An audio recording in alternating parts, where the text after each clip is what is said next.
basically bragging about the fact that they've got us exactly where they want us. We are fighting their war for them. They're not dealing with strikes from Iran. They're not dealing with IDF soldiers getting killed. They're not paying for this war, bankrolling it like the American taxpayers are. And so he's happy to see this happen. This is what the Israelis wanted. They got what they wanted. And I think it's important for Americans to be honest to themselves about what's actually going on here. Look, this is going to sound a little woo-woo for some people, and that's fine. But I've already accepted that we do not live in a just world, and it's very likely that he wouldn't suffer any consequences in this lifetime.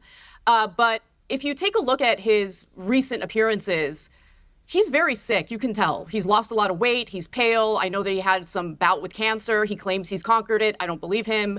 And I think that behaving as an evil person who devalues human lives, who uses acts of war in order to skirt responsibility for corruption charges, that type of evil eats away at you from the inside. Piers Morgan has on a panel Ana Kasparian, Jenna Ellis, and Caroline Sunshine. They get right into Netanyahu, the ICC arrest warrant, and a question that every single American needs to be asking right now. How sovereign are we? Really? They actually make a lot of solid points here. In fact, it almost feels like they're all aiming at the exact same outcome, with maybe Jenna as the outlier. Let's run it. Host and executive producer of Young Turks, Ana Kasparian, former Trump attorney and radio broadcaster Jenna Ellis, and former Trump press aide Caroline Sunshine. Welcome to all of you. Ana Kasparian, Mamdani's taken a lot of flack, including just from Nancy Mace, about this call for Netanyahu to be arrested. But what is your view of what he said? Well, despite the fact that he doesn't have the jurisdiction to be able to arrest Benjamin Netanyahu, I think what he is messaging to the country is something that's actually deeply popular. In fact, if you look at the public opinion polling in Israel, the view of Netanyahu is a very negative one. But Mamdani's the one who actually has a moral stance on this issue, given the crimes against humanity that have been carried out by Netanyahu and his government. And the fact that we have members of Congress who continue to defend Netanyahu, despite the slaughter of children, despite all of the war crimes that we've seen in multiple countries in the region, I just think it's just shameful. It's shameful that we have politicians who are providing cover for that. We're supposed to be the good guys, and we're defending the bad guys. Jenna Ellis, your response to what Ana said? Well, absolutely not. What's actually very popular still is American sovereignty. And the issue here in the clash is between U.S. sovereignty and globalism. Because the United States has never ratified this treaty, what Mamdani is suggesting falsely is that America can simply manufacture warrants at the behest of the ICC, and that somehow we need to be part of a treaty that the U.S. Senate has never ratified. And what Mamdani is suggesting is that we participate in this unelected bureaucracy and give over more of our sovereignty that has always been a bipartisan issue here, that even the Clinton administration refused to submit it to the Senate to ratify back in the early 2000s. This is a very deeply unpopular issue. And regardless of where anyone stands on Israel, the question of America retaining its sovereignty really is at the heart of this. And Mamdani is simply wrong.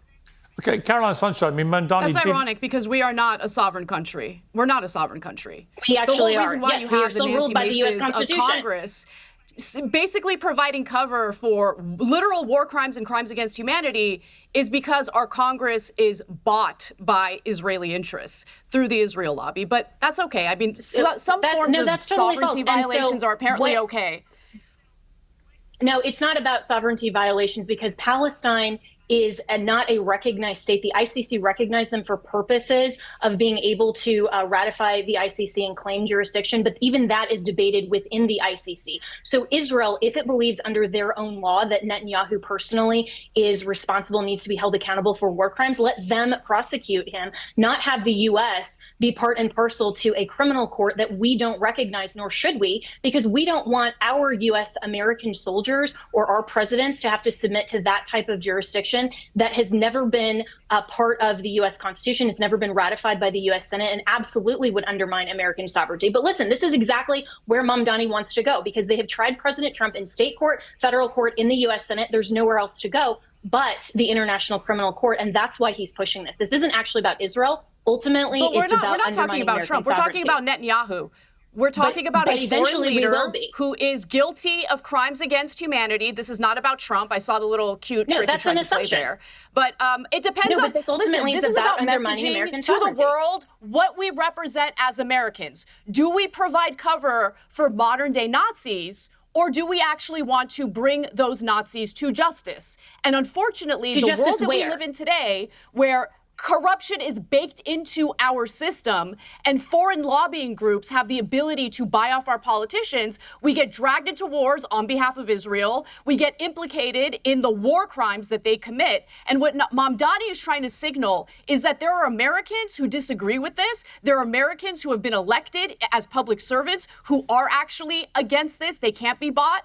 And I really appreciate that, despite the fact that he doesn't have the jurisdiction to unilaterally arrest Netanyahu. It's about messaging and basically messaging what our values are as Americans. Now, notice how both sides of this panel actually touch on two sides of the same broken coin. Jenna is right about one thing. Ceding power to unelected international bodies like the ICC erodes national sovereignty. But Ana points out the other side. Our sovereignty is already being compromised from within when foreign money and lobbying groups dictate our foreign policy, shape our higher education, and direct our media messaging. True sovereignty isn't just about refusing international courts. It means an absolute refusal to let any foreign nation, or outside interest at all, mold the minds of our citizens or buy our politicians. A nation that cannot guard its own institutions, universities, and discourse has already surrendered its independence. If a country isn't built on grounded virtue ethics and self-determination, self-discipline, it's just a piece of land up for auction to the highest bidder. And before we glaze over this point, think about what Jenna just dropped there. She argues that this push to enforce ICC warrants isn't just about Netanyahu, it's about building precedent. And think about that logic. I never thought about it, but it makes sense. Neither the U.S. nor Israel are members of the ICC. We explicitly passed laws in 2002 stating that no international court has jurisdiction over American citizens or our leaders. And those laws actually state that we can use any means necessary to free any American citizen being held by the ICC. So when an American mayor demands that we execute warrants from an unelected court in Europe, what is he actually normalizing? He's normalizing the idea that supranational bodies can overrule national sovereignty. Once you establish the principle that the ICC can target leaders of non-member nations, now you're opening the floodgates. If domestic courts and impeachments don't work on political opponents at home, the establishment now has a brand new globalist tool to try and finish the job. It's a massive erosion of American sovereignty disguised as some type of virtue signaling. Okay, let me bring in. Hang on, Jenna. I want to bring in Caroline. She's not had a chance to speak yet. Donald Trump said on Monday Netanyahu will not be arrested. He wrote, Benjamin Netanyahu will not be arrested in any way, shape, or form while in the United States of America. He's fighting against the Islamic Republic of Iran, which recently killed 52,000 innocent protesters and has spent the last 47 years killing American soldiers and others. The only ones who should be arrested are the people that led Iran into this unprecedented spiral of death and destruction, something that should have been dealt with years ago by previous presidents. So what is your view of this? Well, hey, great to see you. Great to see everybody. I envy Israel because I think Netanyahu does one hell of a job of putting Israel first and getting larger, more powerful countries to subjugate their own interests to align with his interests. And I wish I had people in my country that were doing the same thing. You know, I did not see that one coming.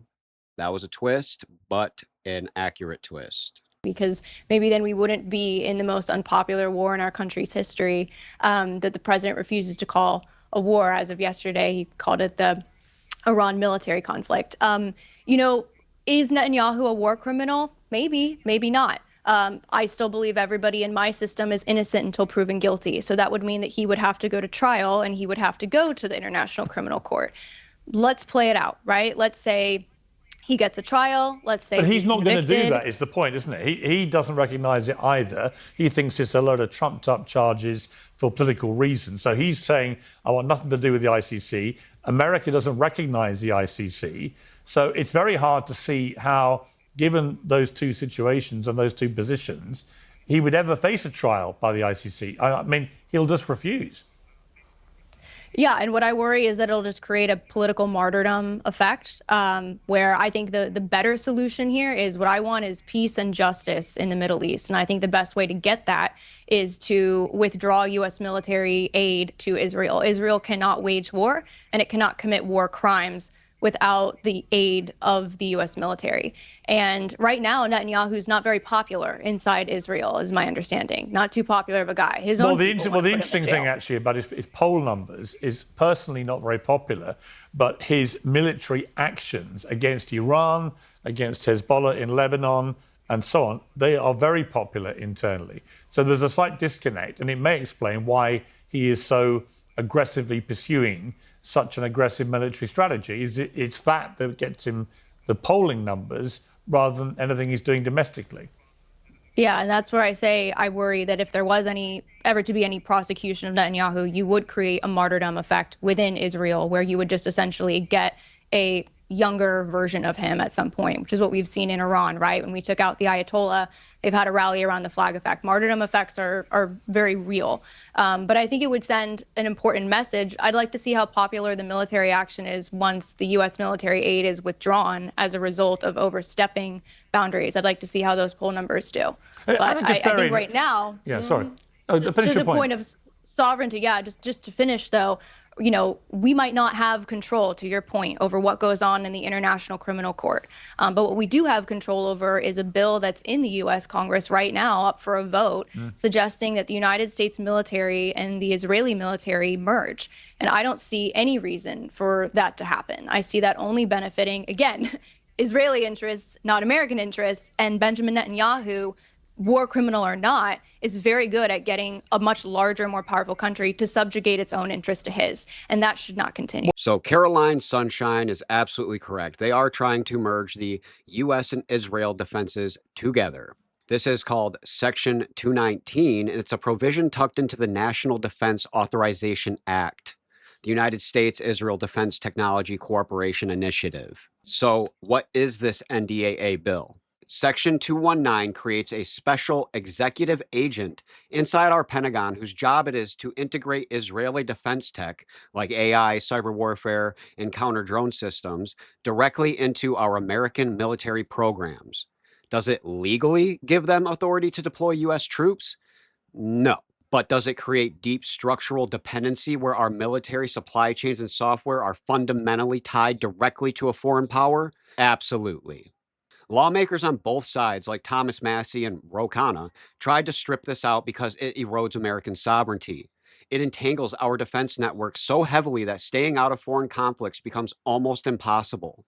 That isn't an America First policy. It's handing over the keys of our military to a foreign nation. Well, he certainly is, Ana Kasparian, from one big country, and it happens to be the biggest country in the world, which is the United States. And, look, the thing with Netanyahu, he's even avoiding a trial involving personal alleged criminal conduct by using the warfare he's engaged in as a constant reason to postpone the trial. So this is a very seasoned, skillful, ruthless and cunning political operator at work here. But where do we go from here? I mean, it's all very well Mamdani saying all this. Trump has now said it's never going to happen federally on his watch. So where does that accountability come? It's not going to come, I don't think, internally in Israel, unless potentially he takes a huge beating in the election, which is not by any means certain. The poll numbers are quite close there at the moment for a number of candidates, and he's still right in the mix, so could easily win again. But where does the accountability come if he simply says, 2 fingers to the ICC, I don't care? Look, this is going to sound a little woo-woo for some people, and that's fine. But I've already accepted that we do not live in a just world, and it's very likely that he wouldn't suffer any consequences in this lifetime. But if you take a look at his recent appearances, he's very sick. You can tell. He's lost a lot of weight. He's pale. I know that he had some bout with cancer. He claims he's conquered it. I don't believe him. And I think that behaving as an evil person who devalues human lives, who uses acts of war in order to skirt responsibility for corruption charges, that type of evil eats away at you from the inside. And I think that's what we're seeing with his public appearances lately. I mean, he has a raspier voice every time I hear him speak. And so I've kind of made peace with the fact that maybe it's not going to be real justice in the tangible world that we live in. Maybe the justice is actually going to be carried out on a much deeper level. But I will say this, I totally agree with what Caroline just said. I think the best thing that we can do as Americans is really consider what we want our values to be, what we want to project out into the world, and what kind of alliances we want to forge. I think questioning our alliance with Israel is a very important thing to do at this moment, especially considering the fact that we are currently losing American service members fighting a war on Israel's behalf. And Israel's finance minister, Bezalel Smotrich, was just on tape basically bragging about the fact that they've got us exactly where they want us. We are fighting their war for them. They're not dealing with strikes from Iran. They're not dealing with IDF soldiers getting killed. They're not paying for this war, bankrolling it like the American taxpayers are. And so he's happy to see this happen. This is what the Israelis wanted. They got what they wanted. And I think it's important for Americans to be honest to themselves about what's actually going on here. Because we're being taken for a ride. We're being taken advantage of. Look, I'm not typically a fan of Ana, but she hits the nail on the head right here. We as an American people need to drop this globalist mindset once and for all. We cannot fix or control the entire world. What we can do and what we must do is figure out what America is actually going to be. What's it going to look like in 50 years, 100? We have to make the hard decisions about what we stand for and what our unifying ethic is going to be. What principles are we projecting into the world? Because a house divided against itself cannot stand. And right now, our culture is split right down the middle, between the sane and the insane, between order and collapse, between having a real future or facing extinction. That might sound dramatic, but I'm dead serious. And you can look at what these ideologies propagate and what the numbers say about our birth rates if you don't believe me. Plato laid this out in The Republic. The nation is simply the individual writ large, man writ large. Every family and every person is a microcosm of the state. A family is like a little government. If our personal values are disordered and broken, if our family structures are disordered and broken, the nation's values become disordered and you end up in the exact chaos and deep polarization we're living through today. Right. How significant is Rahm Emanuel's position in this? Because here you've got one of the leading candidates potentially to run for president as a Democrat who has come out and said that the funding from the United States should stop for Israel. That's a big call by him. And he's got a powerful family. Ari Emanuel's brother, obviously one of the most powerful people in Hollywood. That's a very deliberate play he's making, I think. Could that be successful? I mean, it's just the way the party's going. There's been reporting about Rahm Emanuel's family and their ties to the Irgun terrorists in Israel, which, by the way, terrorized my own maternal family members who fled the Armenian genocide for safety to Haifa. But putting that aside, I don't trust Rahm Emanuel. I think that he thinks he's pulling a fast one on us. Some people are buying it. I'm not buying it. He's a huge Zionist, huge supporter of Israel. He knows that, making these statements might help him with his 2028 presidential bid. He knows that it's not actually going to happen. We're not going to cut funding to Israel. So it's an easy trick, an easy way to market himself as something that he is not. He is not a peacenik. He is definitely a pro-Israel operative, and he will prove to be such if he's ever elected into public service ever again. Okay, Jenna, the US Defense Secretary, or he's the Secretary of War now, Pete Hegseth, told the Senate on Tuesday that the U.S. Israel war in Iran so far cost $37.5 billion. That's from February 28th to July 22nd. Now, per day, that is $260.4 million a day. Per hour, $10.8 million per hour. Per minute, $180,000 per minute, and $3,000 per second. So even as I say the words, Caroline Sunshine, what is your reaction to that? I've probably incurred another $10,000 in American public costs for a war that the American public do not want to be happening. They didn't to start with. They definitely don't now. I still am scratching my head about how a president who, in his campaign to be re-elected, said that he didn't want to get involved in any more pointless Middle Eastern wars. He wanted America first, get the cost of living down and so on. How does any of this make sense? Yeah, it doesn't. And my first reaction is that's a lot of money just to close the Strait of Hormuz and enter into what is now, according to recent polling from The Economist, America's most unpopular war in our history. That's including Vietnam. So what's interesting is if you look at the president's Truth Social post from yesterday, he too also has an awareness of how unpopular this war is. He sent out a tweet on Truth Social that I found to be insensitive, if I'm honest. I have a pretty high tolerance for what the president posts on Truth Social. I don't consider myself to be a snowflake. 99% that's on there, good with me. But this one listed out, America's wars, everything from the Korean War up into this current war. And it listed out the death totals of how many soldiers we lost in each conflict. And then it didn't call the Iran war the Iran war. It called the Iran war the Iranian military conflict. But you know why they do that. Which is interesting. You know why they do that. I hate this, but we have to be honest. Trump ran on an explicit promise of no new wars. Changing the terminology to military conflict or action is the exact same semantic sleight of hand that every single administration has used to bypass Congress and dodge accountability. It is a broken promise, plain and simple. Holding our own leaders accountable to their promise is mandatory, but let's be crystal clear. Pointing out these failures does not mean the alternative is viable. Voting Democrat or surrendering to the left is out of the question. Their insane ideologies, their underlying worldview is completely antithetical to Western civilization and traditional Christian principles.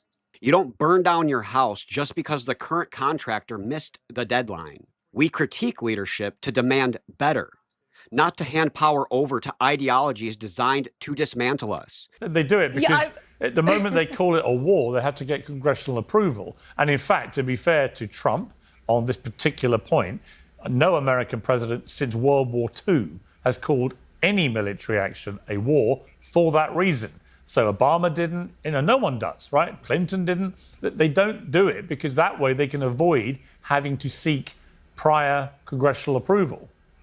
Yes, and I also think it has to do with the president understanding where public sentiment is. If this was a war that we were winning, if this was a war that was popular, I think the president would be happy to be the wartime president. He's the producer in chief. He sees himself as the star in a movie. He would be happy to be that. But even he has an awareness that this has gone on a lot longer than the 4 to 6 weeks we were promised. Actually, Jenna Ellis, it was 2 to 3 weeks. Then it was 4 to 6 weeks. Then it was 2 months.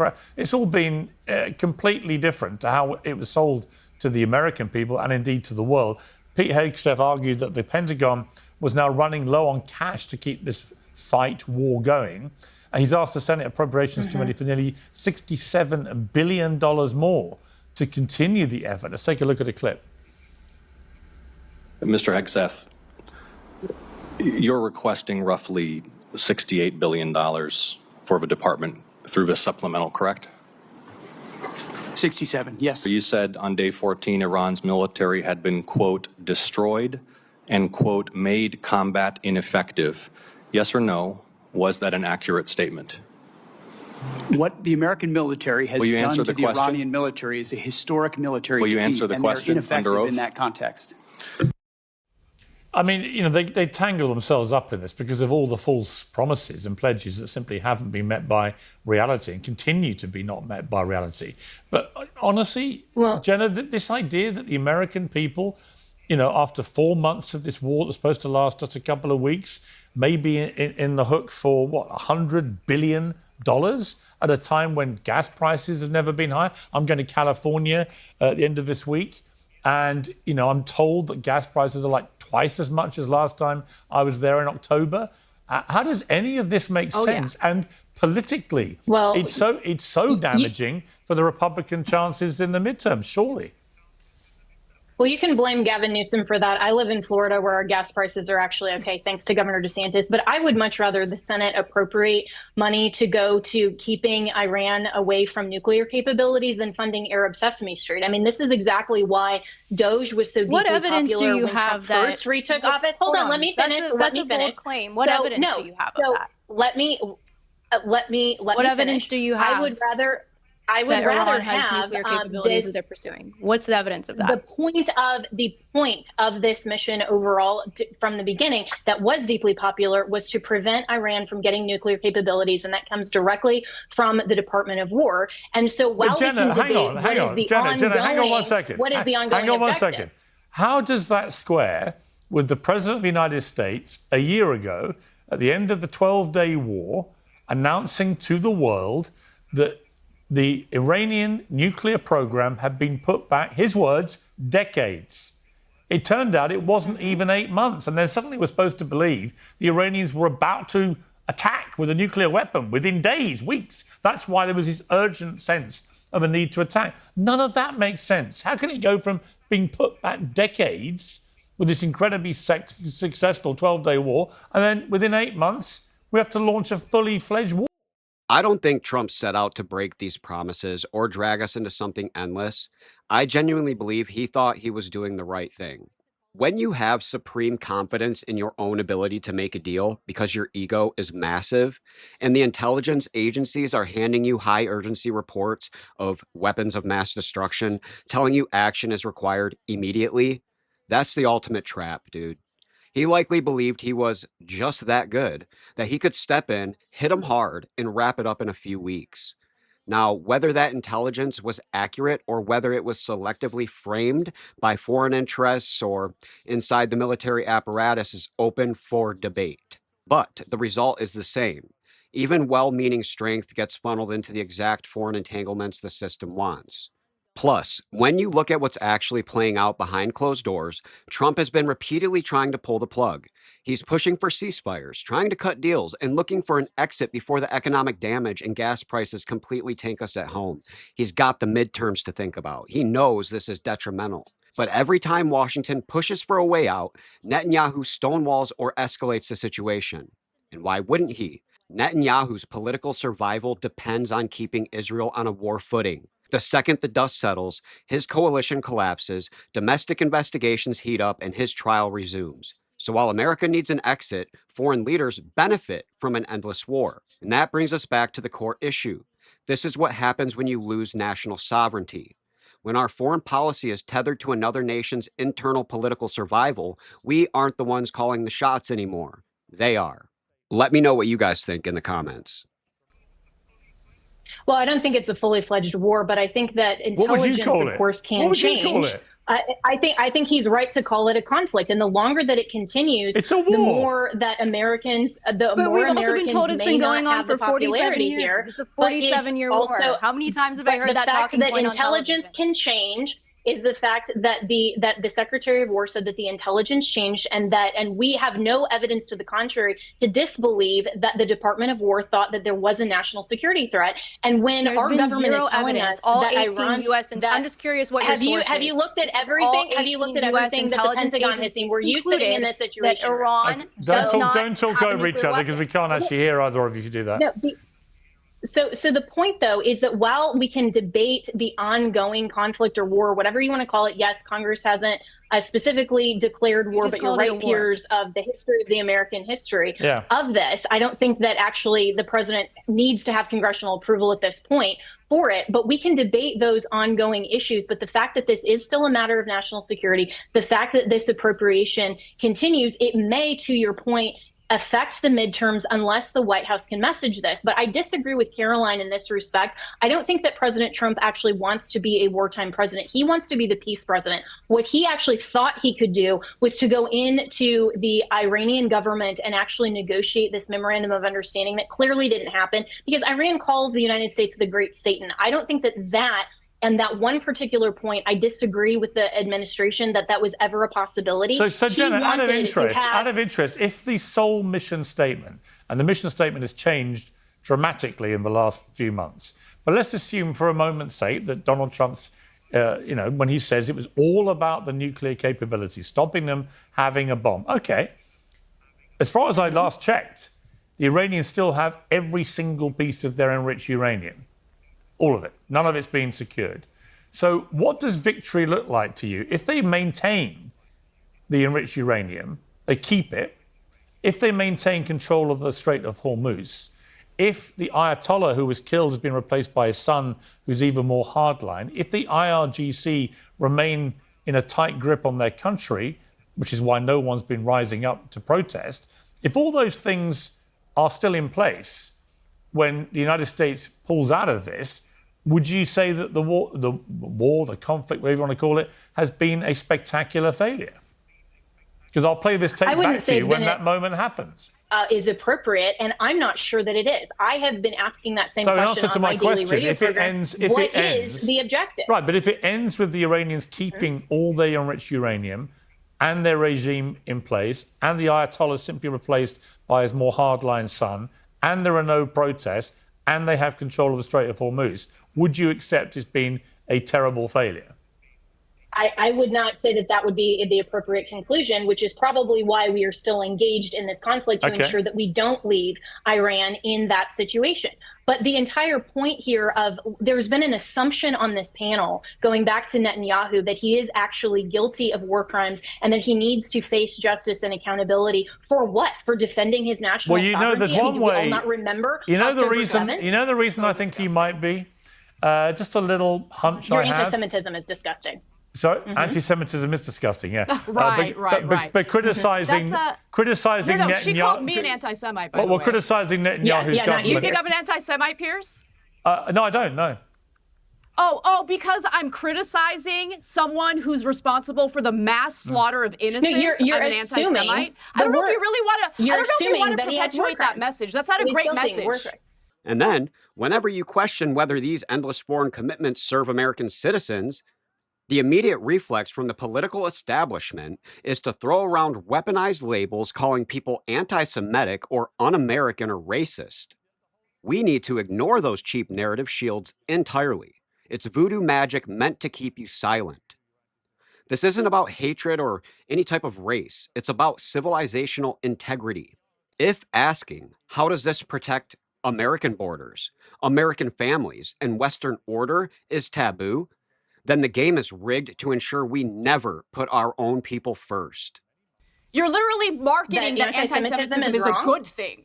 You know the one way to resolve this? No, when you argue that you're an anti-Semite for criticizing someone who's carrying out mass slaughter, I think the whole honestly, Jenna, the whole shtick of accusing. I'm not assuming. I'm just not a moron like you are. Hang on. The whole shtick, honestly, of accusing people who criticize Netanyahu's government of doing bad things, if you do, you're anti-Semitic, is bullshit. And I'm kind of done with that. But what I'm also done with is that Netanyahu is still preventing any members of the foreign media, international press from going into Gaza, despite this supposed ceasefire now being in place for many months. There is no reason other, to me, than he doesn't want the world to see what they've done in Gaza. If you want to exonerate yourself from the charge of committing war crimes in Gaza, let's keep it to Gaza for now, then let the international media in to do their jobs freely, not embedded with the IDF, because there's a ceasefire,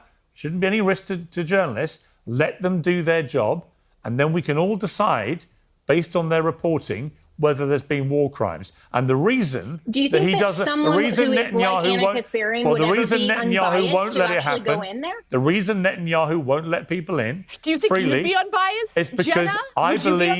I believe war crimes have been committed, and that is what will eventually be uncovered. We shall see. But what other reason could there possibly be for not letting the media in? But the assumption, because they are biased, and the assumption that somehow Israel is situated differently than any other country across the world who can defend themselves. Even all of us sitting here saying America first is actually a good thing, like what Caroline Sunshine said. Well, what about Israel defending its own sovereignty? And that's why I say it is anti-Semitic to somehow suggest that Israel is the only nation. It's very successful at subjugating the Okay, listen, we've run out of time. Final word to Caroline on that point.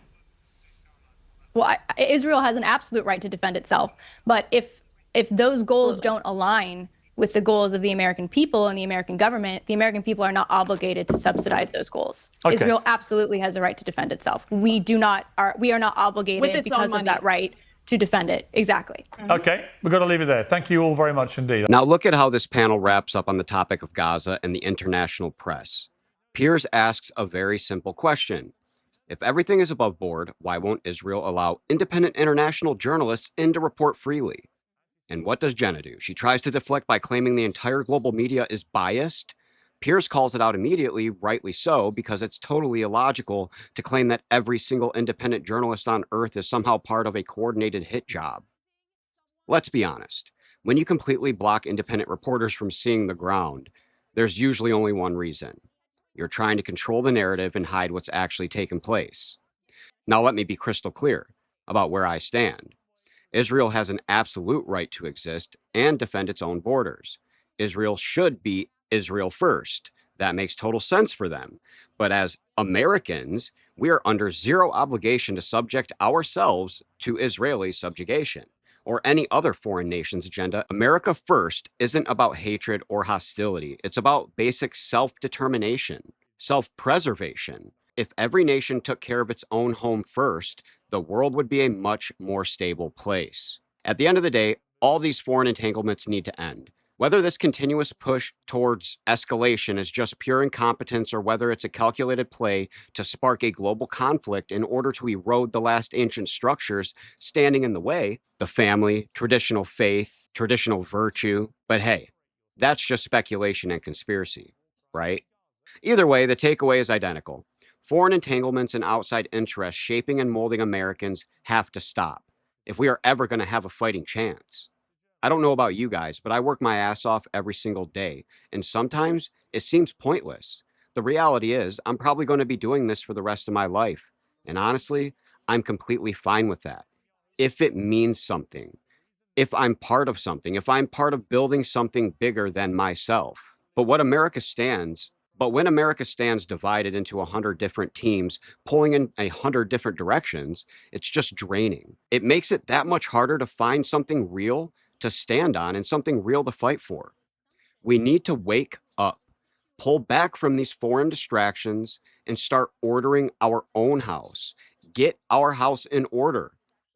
Because a house divided against itself cannot stand.